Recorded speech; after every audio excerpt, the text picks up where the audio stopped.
Bonjour bien-aimés dans le Seigneur. L'exhortation de ce jour est tirée dans le livre de Luc 12, verset 2. La Bible déclare que tout ce qui est caché, on pourra le découvrir. Tout ce qui est secret, on pourra le connaître. Bien-aimés, la Bible déclare qu'en guerre, ce n'est pas la grande armée qui sauve le roi, mais plutôt les conseillers. Courir seul, c'est aller plus vite, mais marcher ensemble, c'est aller plus loin. C'est pour cela, bien-aimés, j'aimerais qu'aujourd'hui tu marches avec cette parole, tu marches avec cette exhortation durant toute ta vie sur cette terre. Bien-aimé, l'ascenseur est un mensonge, mais l'escalier dit toujours la vérité. Bien-aimé, c'est pour cela, j'aimerais te choquer en ce jour, bien-aimé. Dieu ne pourra jamais te faire passer par l'ascenseur pour te donner des choses glorieuses. Mais plutôt, Dieu te fera passer par l'escalier pour te donner des choses glorieuses. Pourquoi? Parce que la vie ne commence pas sans les pleurs. Si tu commences la vie sans pleurer, il y a un problème. C'est pour cela, accepte ces douleurs, accepte les périodes difficiles comme une femme enceinte, bien-aimée. Accepte les périodes difficiles comme une femme enceinte. Lorsque tu es dans les périodes difficiles, dis-toi que tu es comme une femme enceinte. C'est pour cela que j'aimerais t'annoncer cette bonne nouvelle. Où est ta foi, bien-aimé? Aie confiance en Dieu. Bien-aimé, la Bible déclare que ce n'est pas la maladie sida qui tue le sidéen, mais c'est plutôt l'information. C'est l'information qui affecte l'âme, le corps et l'esprit du sidéen.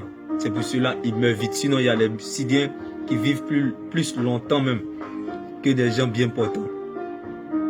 Donc bien-aimé, j'aimerais t'annoncer cette bonne nouvelle en ce jour, cette bonne information en ce jour qui est la parole de Dieu, bien-aimé.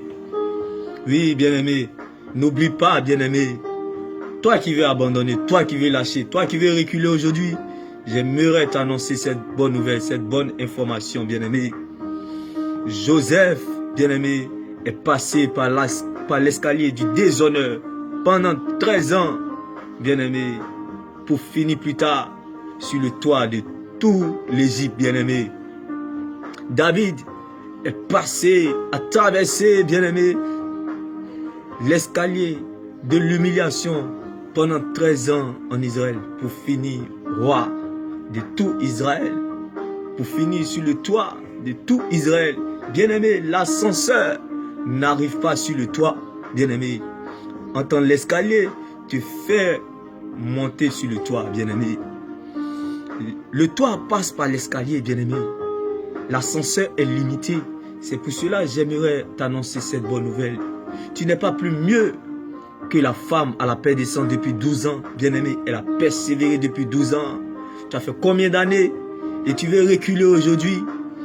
La femme au dos courbé dans l'église depuis 18 ans, bien-aimé. Elle a attendu la guérison. Bien-aimé, depuis 18 ans. Toi, tu as fait combien d'années? Tu veux abandonner? Le paralytique à la piscine de Bethesda, il a porté une maladie depuis 38 ans. Tu as combien d'années? Tu es à combien d'années, bien-aimé, dans cette grossesse? Tu es à combien d'années? Et ils ont fait des années. Même Abraham, avant d'avoir Isaac, bien-aimé, il a fait des années. Même dans la vieillesse, Sarah dans la stérilité, elle a attendu pendant des années. Bien-aimé, même Ézéchias qui aimait Dieu, qui craignait Dieu, qui servait Dieu, a vécu avec une maladie incurable. Paul qui avait toute l'onction en lui, mais il portait un ange démoniaque, Marie qui prêchait l'évangile. Bien-aimé, il n'a pas fait de ça son malheur. Même David, bien-aimé, avait l'écharpe de cou. Joseph, pareil aussi. Mais ils n'ont pas fait de ça leur malheur pendant des années. Ils ont gardé la foi, bien-aimé. Où est ta foi, bien-aimé? Où est ta foi? Lazare était décomposé en tombeau, mais il n'a pas fait de cela son malheur. C'est pour cela qu'il a reçu la guérison élevée au-dessus de toute guérison, qui est la résurrection. Bien-aimé, garde la foi. Dieu sait ce qu'il a prévu, planifié, décidé pour ta vie. C'est lui qui est responsable de ta vie. Tu n'es plus responsable de ta vie. Alors garde la foi.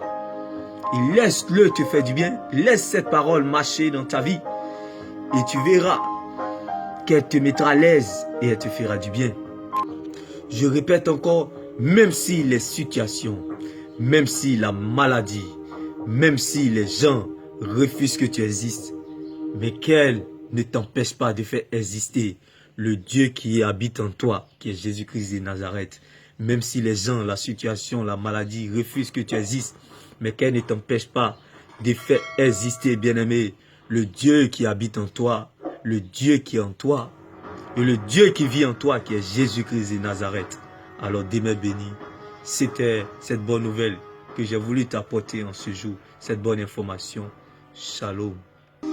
N'oublie pas, Méphibosheth, le fils de Jonathan, orphelin, il n'avait plus les membres pour marcher, bien-aimé, sans connexion. La grâce de Dieu l'a localisé, bien-aimé. Toi, aujourd'hui, tu as une connexion pour me regarder, pour m'entendre, pour me lire, bien-aimé. Méphibosheth, il n'y avait plus d'espoir pour lui. Infime qu'il était. Il n'y avait pas de connexion, il n'y avait pas de passe internet. Mais bien-aimé, la grâce de Dieu l'a localisé. Ils sont allés le chercher. À plus forte raison, bien-aimé. Je prie que la grâce de Dieu te localise. Que la faveur divine soit ta portion, bien-aimé. Comme le cas de Méphibosheth. Sans connexion, bien-aimé. La grâce de Dieu allait le chercher. Il a positionné à la table des rois. Celui-là même qui est infime. Dieu sait ce qu'il a prévu pour toi comme Méphibosheth, bien-aimé. Peut-être aujourd'hui, tu es dans l'infimité de l'instabilité, de l'incertitude, de la longue attente, du désespoir. Mais laisse-moi t'annoncer cette bonne nouvelle comme Méphibosheth. La grâce de Dieu n'a pas besoin que tu aies des connexions. Que tu aies des connexions divines ou bien, ou pas. Que les gens interviennent ou pas. Elle-même se débrouillera pour te positionner. Demeure béni et garde cette foi au nom de Jésus-Christ. Que la grâce divine, que la faveur de Dieu soit sur ta vie au nom de Jésus-Christ. Shalom. N'oublie pas, Dieu permet à ce qu'on t'humilie pour les confondre. Dieu permet à ce que cette période difficile te ridiculise, t'humilie pour confondre cette période difficile. Laisse cette période difficile préparer ton élévation. Laisse tes ennemis préparer ton élévation, bien-aimé.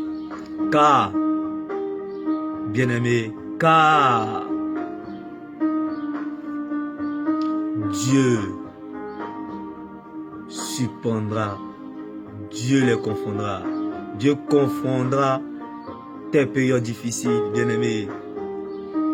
Dieu t'élèvera, bien-aimé, en choquant l'entendement humain. Dieu t'élèvera en choquant ceux qui n'avaient pas cru en toi.